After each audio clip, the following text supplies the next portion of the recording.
안녕하세요. 참 있을 때 잘해야 한다는 그 말이 가슴에 사무치네요. 저는 지방에 살고 있는 두 아이의 엄마입니다. 오늘 사연을 보낼 이야기는 저희 부모님에 대한 이야기입니다. 정확히는 얼마 전에 세상을 떠나신 저희 친정아빠에 대한 이야기예요. 저는 외동딸로 자라왔고 저희 아빠는 몫으로 일을 하시며 생계를 유지하셨고 친정엄마는 초등학교 선생님으로 학교에서 일을 하고 있었습니다. 제가 기억하는 저희 집은 참 화목하고 좋았어요. 학원을 갔다가 집으로 돌아오면 분주하게 음식을 하고 있는 친정엄마와 그 뒤에서 몰래 음식을 훔쳐먹던 친정아빠. 씻고 나오면 모두 함께 모여서 먹는 따뜻한 밥 한 끼가 너무 행복했고 그런 행복이 당연한 일이라고 생각했습니다. 체질에 맞지 않아 술도 잘 못 마시는 친정아빠는 일을 하면서 거래처 사람들과 이래저래 어울리며 억지로 술을 마시는 일이 많았는데 그 일로 아빠가 아플 거라곤 꿈에도 생각 못했어요. 술을 즐겨 하던 사람도 아니었고 딱 업무적인 자리에서만 조금씩 먹는 게 전부였는데 말도 안 되게 건강검진을 통해 간암을 진단받았습니다. 암이라는 그 단어의 무게 때문에 우왕좌왕하고 있는 제 곁에서 친정엄마는 침착하게 이야기를 했었어요. 아빠는 강한 사람이니까 완치 가능할 거야. 그러니까 너 아빠 앞에서 실수라도 울지 마. 괜히 마음 안 좋아지니까. 알지. 아빠 강한 사람인 거 아는데 이건 너무 억울하잖아. 우리 아빠 우리 때문에 힘든 일하고 먹지도 못하는 술 먹어서 그런 거잖아. 꼭 술 때문에 그런 건 아닐 수도 있으니까 너무 깊게 생각하지 말고 너는 또 출근하러 가야지. 여기서 오래 있으면 안 돼. 엄마는 이제 어떻게 할 거야? 아빠 병원 오래 다녀야 하는 거 아니야? 일단 담당 의사랑 어떻게 치료할지 이야기해봐야겠지. 방법을 알아야 내 아빠한테도 설명을 해줄 거 아니야. 늦겠다. 얼른 일하러 가. 당시 저는 결혼을 하고 얼마 지나지 않아 첫 아이를 임신하고 있는 시점이었고 임신 초기라 직장을 다니고 있었기 때문에 대부분의 간호를 친정엄마에게 맡길 수밖에 없었어요. 친정엄마는 간호에 엄청 적극적이었습니다. 다니던 학교는 휴직을 하고 민간요법에서 좋다고 하는 식단을 챙겨서 먹이기 시작하였고 황달 때문에 피부가 노란 친정아빠가 의기소침한 모습을 보일 때면 특유의 유머러스한 모습으로 격려를 하기도 했습니다. 남편과 함께 집으로 병문안을 갔을 때에도 저희 친정아빠는 사위에게 이런 모습을 보이고 싶지 않다고 하며 저희 부부를 꺼려했었어요. 괜히 온몸이 노랗게 변한 모습을 보이면 저희가 더 걱정을 할까봐 그랬겠죠. 친정엄마는 이불을 머리 끝까지 덮고 있는 친정아빠를 보고는 소리가 나게 푸하하 웃더니 양손으로 있는 힘껏 이불을 집어당겨 버렸습니다. 어리둥절한 모습으로 친정아빠는 저와 남편을 마주하게 되었어요. 아이고 이 양반아, 그래도 사위가 왔는데 어떻게 얼굴도 안 비추려고 그래. 이런 거 봐봤자 애들한테 좋을 거 하나 없어. 좋을 거 없다고 시간 내서 온 애들을 안 봐?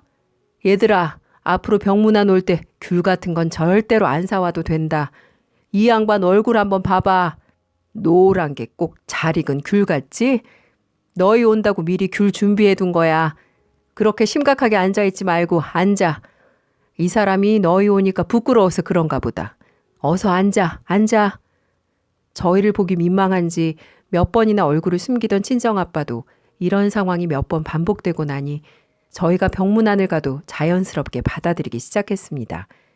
첫 아이를 낳고 둘째를 낳기까지 친정아빠는 5년이나 투병 생활을 하셨고 친정엄마도 간호를 하느라 시간이 지날수록 너무 지치기 시작했습니다. 저도 엄마이자 한 남자의 배우자로서 같은 상황이 되었을 때 친정엄마만큼 잘 해낼 수 있을지 자신이 없을 정도로 그 부분 하나는 인정을 하고 있었고 그게 참사랑이라 생각했습니다. 그렇게 길고 긴 5년이라는 투병 생활이 친정아빠가 돌아가시게 되면서 끝이 났습니다. 우리 가정의 정신적인 기둥이자 가장이셨던 아빠는 그렇게 저희를 떠나고 말았어요. 하지만 아버지 마지막 돌아가실 때 저희 가족은 다들 울지 않고 웃으며 아빠를 보내드렸습니다. 5년 정도 투병 생활을 하면서 어느 정도 예상을 하고 있었던 이유도 있기도 했지만 마지막 가시는 길 되도록 좋은 모습으로 보내드리고 싶었어요. 전 아빠의 손을 꼭 잡으며 수미가 아빠 힘들어하시는 아빠를 보며 사랑한다고, 아빠 딸로 태어나게 해줘서 감사드린다고 말을 하며 마지막 배웅을 해드렸습니다. 하지만 아빠가 정말 숨을 거두자 절대 울지 않겠다는 다짐과는 달리 그제서야 실감이 나 얼마나 울었는지 모릅니다. 그 후 아버지 장례식을 치러드리고 2달 정도 지났을 무렵이었어요. 혼자 지내기 적적할 것 같아 저희는 주말마다 친정엄마네 집에 가서 시간을 보내고 있었는데 그날은 사뭇 진지한 표정으로 저에게 따로 이야기를 하자고 하더라고요. 저는 남편에게 아이들을 잠시 봐달라고 이야기를 하고 친정엄마를 따라 안방으로 들어갔고 거기서 말도 안 되는 이야기를 듣게 되었습니다. 딸, 엄마도 이제 엄마 인생 좀 살아보고 싶어. 그래서 재혼을 할까 하는데 우리 딸은 엄마 이해해 줄 수 있지? 갑자기 무슨 재혼이야? 진심으로 하는 말이야? 그래, 아빠가 그렇게 가고 나서 나도 안 아픈 곳이 없을 정도로 몸도 안 좋고 앞으로 몇십 년을 혼자 살려니 막막해. 좋은 사람이니까 걱정할 것도 없어. 다른 사람은 몰라도 우리 딸은 엄마 이해해 줄 수 있잖아. 엄마가 재혼하는 걸 내가 뭐라고 하는 게 아니라 아빠가 돌아가신 지 3개월밖에 안 지났는데 지금 재혼을 한다는 건 너무 충동적인 것 같아. 그리고 만난 지 얼마나 됐다고 재혼 이야기가 나와? 2달 정도 만났고 소개로 만난 거라 믿을 수 있는 사람이야. 그 사람이 우리 딸이랑 사위 보고 싶어 하는데 같이 안 만나줄 거야? 100번 양보해서 엄마가 다른 남자 만나는 건 이해할 수 있어. 그래도 지금 시기에 재혼이 말이 돼? 그래서 너는 내가 재혼하는 거 반대라는 거지? 내가 너한테 의견을 구하는 것 같아? 그저 환영받는 재혼하고 싶어서 너한테 말한 것뿐이고 네가 그게 그렇게 정 싫다면 나 혼자서라도 하면 되는 거야. 다른 사람은 몰라도 어떻게 네가 나한테 이럴 수 있는지 이해가 안 되네. 매번 손이 부르트도록 물에 손 담그고 병원비 좀 벌어보겠다고 이 나이에 아르바이트나 하고 그게 어디 쉬운 것 같아? 그 인간 죽고 나서 어디 돈이라도 한 푼 나온 줄 아니? 딸랑 이 집 하나 남기고 갔는데 이것도 병원비 정산하고 뭐 남는 게 있을 것 같아? 그 인간이 그런 거야. 내가 100번 애써서 해주면 뭐하니? 이렇게 뒤통수를 치는데. 엄마, 지금 너무 흥분했어. 아빠도 병원에 있다 보니 실수로 그랬겠지. 됐어. 나 정말 서운하다. 자식이라고 하나 있는 게 힘들 때 도움은 못 될 망정. 네가 준 그 돈들 내가 한 푼이라도 썼을 것 같니? 돈만 보태면 땡이야? 그 돈 줄 테니까 너 나가고 우리 앞으로 보는 일 없도록 하자. 그런 말이 아니라니까. 나는 그냥 너무 급한 것 같다는 말을 하는 거야. 사실 친정엄마가 한 말이 틀린 말은 없었습니다. 저는 집에서 애들 본다고 병원에 매일같이 가진 못했고 그때그때 돈 들어갈 부분이 많다 보니 금전적으로 도움을 드리기는 했지만 실제로 매일같이 붙어서 친정엄마처럼 간호를 하지 못했으니 자식이라고 하더라도 큰 소리를 낼 입장은 아니었다고 생각합니다. 서럽다고 하며 눈물을 흘리는 친정엄마를 보고 있으니 그동안 많이 힘드셨을 친정엄마의 곁에 저보다도 좋은 분이 곁에 있어주는 게 더 나을 수도 있을 것 같다는 생각을 했습니다. 저도 가정이 있고 나이가 어리지 않다 보니 친정엄마의 재혼에도 새아빠라는 생각보다는 함께 사는 동거인이라는 생각이 많이 들었고 새아버지도 저에게 그런 부분을 강요하지는 않았어요. 재혼을 하면서 친정엄마는 새아버지네 집으로 들어가서 살게 되었고 저희 가족이 함께 지내던 집은 텅텅 비어있게 되었죠. 그제야 미루고 미루던 친정아빠의 유품을 정리해야겠다는 생각을 했습니다. 친정아빠가 돌아가시고 나서 친정엄마는 짐들을 싹 다 태워버리자고 이야기를 했지만 저는 그때는 아직 보낼 준비가 되지 않아서 내가 나중에 알아서 정리한다고 했었는데 이제는 시간이 얼마 남지 않을 것 같아 그날 정리하기로 했습니다. 간단한 옷가지들은 정리할 수 있지만 친정아빠가 가장 오래 머물던 서재나 창고와 같은 곳은 언제가 되었든 꼭 제 손으로 친정아빠의 흔적을 일일이 느끼고 정리를 하고 싶어서 놔둔 공간이었거든요. 친정엄마가 집을 팔기로 했다고 한 이상 더 이상 미룰 수 없어서 저는 서재로 들어가 친정아빠의 짐들을 이것저것 정리하게 되었습니다. 책들도 한편에 모아두고 평소 썼던 물건들도 따로 상자에 넣어두고 그렇게 정리를 하다가 책상의 맨 아래쪽 서랍칸이 잠겨 있는 것을 확인했습니다. 어차피 버릴 책상이었기 때문에 저는 있는 힘을 다해 그 서랍장을 열었고 그 안에는 몇 권이나 되는 수첩과 수많은 녹음기들이 뒤엉켜 있었어요. 그 순간 저는 이상한 기분이 들어서 당장 수첩을 날짜별로 나열한 뒤 수첩을 읽었고 그 수첩에는 몇 년 전 이야기부터 쓰여져 있었습니다. 아빠가 남긴 걸로 추정이 되는 내용들을 보고 저는 시리에 빠지고 말았어요.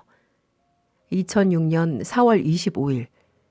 요즘 잠잠했던 아내가 또 이상하다. 동료 교사라던 그 남자와 만남이 잦고 이제는 나가면 내 전화도 받지 않는다. 마치 내가 의처증이 있는 사람인 것처럼 하는 말을 들을 때마다 마치 내가 정말 의처증이라도 있는 사람같이 느껴져서 가능한 객관적인 사실을 메모해 두어야겠다. 오늘도 낮부터 밤 10시가 넘은 지금까지도 연락이 되지 않는다. 내일은 우리 딸 생일인데 설마 외박을 하진 않을지 걱정된다.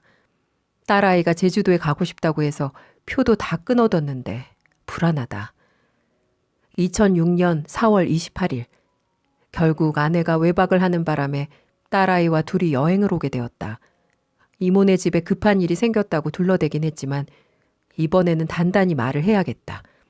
이런 일이 한두 번도 아니고 너무 힘이 든다. 지금도 딸아이는 세상 모르고 물놀이를 하는데 내 딸의 행복만큼은 깨고 싶지 않다. 저는 처음 몇 페이지를 읽는 순간 온몸에 소름이 돋는 것 같은 기분을 느꼈습니다. 그 수첩은 친정 아버지의 일기였기 때문입니다. 그리고 그 속에 기록된 내용들은 제가 아는 모습과 사뭇 다른 것이라 저를 더욱 힘들게 했던 것 같아요. 거기에 기록된 친정엄마의 첫 외도는 2006년 전으로 예상이 되고 그 이후로도 몇 년에 한두 번씩 외도를 했고 친정아빠에게 걸리고 난 후 울고불고 다시는 안 그러겠다고 사과를 했다고 적혀 있었습니다. 친정아빠는 그런 엄마를 몇 번이나 받아주었다고 쓰여 있었고요. 2013년 9월 4일. 내가 간암이라고 한다.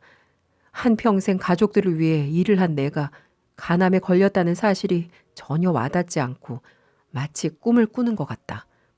나이가 들었으니 다른 사람들보다 조금 더 피곤한 것이라 생각했다. 언젠가부터 쓰고 맛없던 술도 무덤덤해진 것이 익숙해진 것이라 생각했는데 내 간이 암에 걸려 둔감해진 걸 이제 알게 되었다.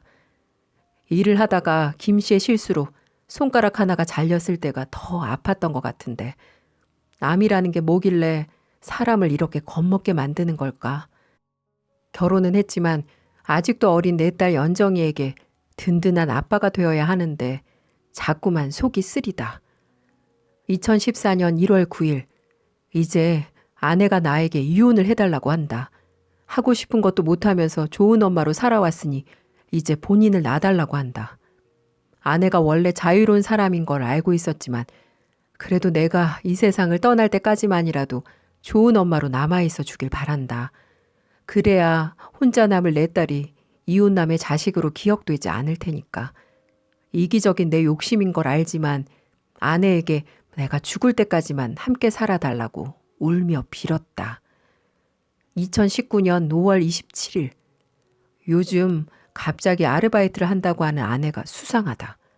일을 하는 걸 질색하는 아내인데 병원비에 보태겠다고 일을 하는 모습이 고맙기도 하지만 한편으로는 겁이 난다. 친구에게 소개를 받은 자리라 일도 편하고 좋다고 하지만 아내가 집으로 돌아올 때마다 낯선 비누향이 느껴지고 아내의 화장이 점점 짙어지고 있다. 제발 그런 일이 없기를 바라고 또 바라면서 인터넷에서 구매한 작은 녹음기를 아내 핸드백에 넣어두었다. 제발 이번만은 아니었으면 좋겠다. 2019년 5월 30일. 아내 핸드백의 녹음기를 들어보게 되었다. 설마 했는데 들리는 낯선 남자의 목소리와 아내의 목소리. 아내는 또다시 바람을 피우고 있었다. 그 남자는 골프장 사장이라고 했고 그 남자를 소개해준 친구에게 밥을 사면서 이래저래 이야기를 하는 소리가 또렷이 기억이 난다. 그 상간남은 이미 내가 아프다는 사실도 알고 있었고 본인의 아내도 사별을 했다고 하면서 내 아내에게 치근덕거리고 있었다. 나는 당신 아내처럼 죽지 않을 것이다. 나는 꼭 이 망할 암세포를 이겨내고 내 딸의 든든한 버팀목으로 돌아갈 것이다. 그리고 그때 너희들을 싹 벌할 거다. 2019년 9월 20일. 혼자 거동이 힘들어지고 있는데 아내는 밤이 늦도록 오지 않는다. 아내가 바람을 피우고 있다는 사실을 내가 알고 있다는 걸 알아챈 것 같다. 아내는 이제 내가 죽기를 바라고 있는 사람 같다. 이번 주에는 내 딸이 집에 오기로 했다. 아픈 모습을 보일 수 없어서 남아있던 찬밥을 우걱우걱 먹었다. 너무 배가 고프고 몸이 힘들고 무겁다. 차라리 병원에 입원을 해서 있는다면 아내가 조금이라도 날 봐줄까? 안방에 걸려있는 우리 가족의 행복했던 모습이 너무 아득하게 느껴진다. 나에게 저런 시간이 있기는 했던 걸까? 혹시 그 시절이 꿈이었던 건 아니었을까? 어디서부터 잘못된 건지 모르겠다. 2019년 10월 2일. 내일이면 병원에 가야 한다. 내가 살아서 돌아올 수 있을지 알 수 없다. 혹시나 내 딸에게 피해가 갈까 봐서 결국 아무것도 할 수 없다.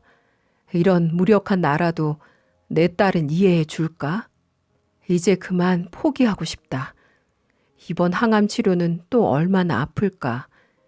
손주 녀석들이랑 같이 놀이공원도 가고 개울에 가서 물놀이도 하고 그래도 내가 죽을 때까지 아내는 곁에서 지금처럼 있어 주겠지?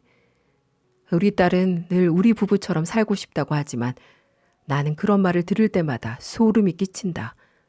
딸은 저런 엄마의 실체를 알까? 제발 못난 아빠보다 더 좋은 사람 만나 언제나 행복하게 살기를 바랄 뿐이다. 그리고 일기는 끝이 났습니다. 그리고 마지막 장에 빼곡히 적혀있던 글씨들은 제 이름과 살고 싶다는 말, 사랑한다는 말이었습니다. 친정아빠는 정말 간절히도 살고 싶었고 최선을 다한 인생이었다고 생각을 해요. 저는 그 자리에서 일기장을 안고 한참을 울 수밖에 없었습니다. 5년간 아픈 친정아빠를 간호하면서 희생적인 삶을 살고 있었다고 생각한 친정엄마의 착한 척 연기에 저는 진심으로 정이 떨어지는 것을 느꼈고 녹음기와 일기장을 갖고 집으로 돌아갔습니다. 집에서 며칠 밤을 새우도록 그 녹음기에 들어있던 녹음 파일을 전부 듣고 또 들었습니다. 상상 이상의 더럽고 추악한 모습에 저는 친정아빠를 대신해서 이 사실을 터뜨리기로 결심했습니다. 그동안 얼마나 혼자서 마음을 졸이며 살았을지, 아픈 몸으로도 얼마나 엄마가 다시 돌아오길 바랬을지 아빠가 남긴 일기를 보고 전 알 수 있었어요. 하지만 엄마는 끝내 아버지의 바람을 저버리고 다른 사람과 선을 넘어버렸습니다. 그래서 전 아빠 대신에 조금이라도 복수를 해주고 싶었어요. 엄마도 엄마지만 엄마랑 바람을 펴 힘들게 한 상간남에게도 죄를 주고 싶었습니다. 그래서 저는 친정엄마가 근무를 하고 있는 초등학교로 갔습니다. 그리고 곧바로 교무실로 가 선생님들 앞에서 녹음을 틀어버렸어요. 안녕하세요. 저는 여기서 근무하는 제 엄마의 사생활을 폭로하러 왔습니다. 우선 녹음부터 들어주세요. 박 선생, 오늘 퇴근하고 뭐해요? 저는 아무 일 없는데 김 선생님은요? 오늘은 남편 병간호도 안 가요. 아, 오늘은 좀 핑계 좀 대고 박 선생이랑 데이트 좀 할까 하는데 시간 어떠세요? 어머, 저 오늘 그날인데. 괜찮아요. 오늘은 같이 영화나 보고 맛있는 거 먹어요.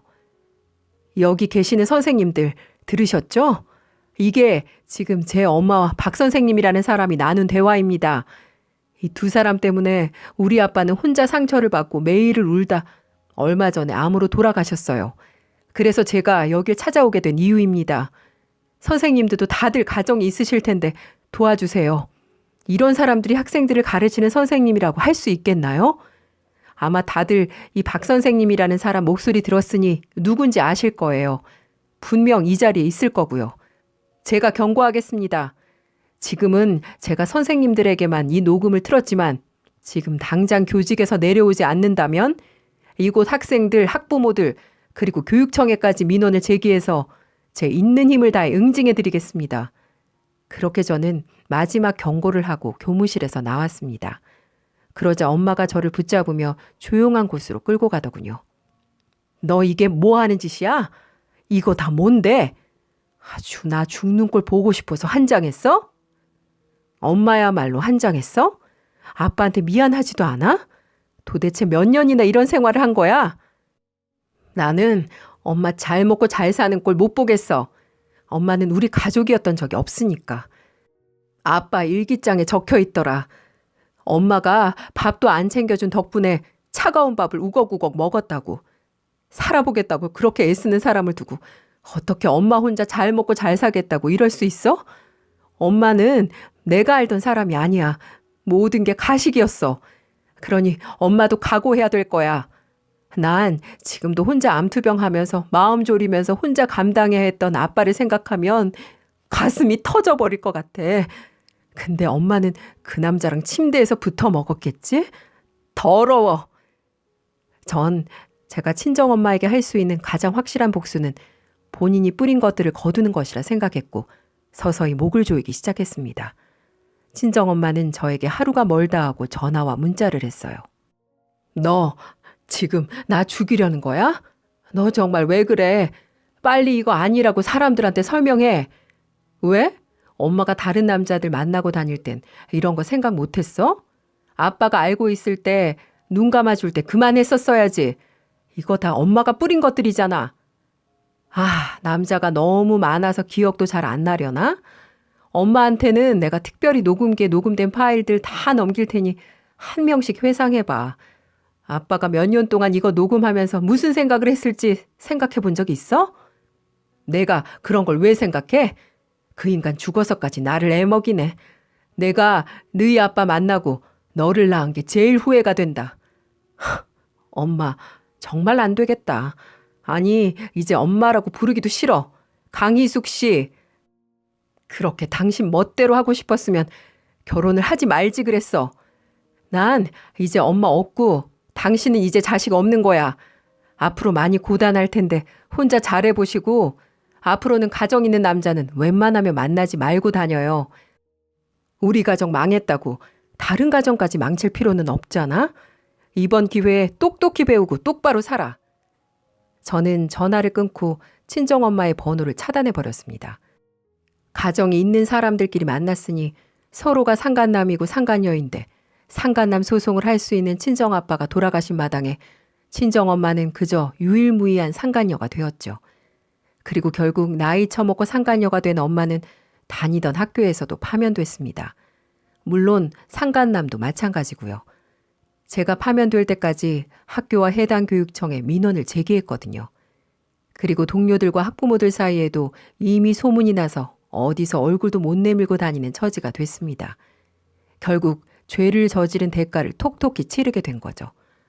그리고 전 엄마가 앞으로 아프거나 무슨 일이 있어도 냉정하게 끊을 겁니다.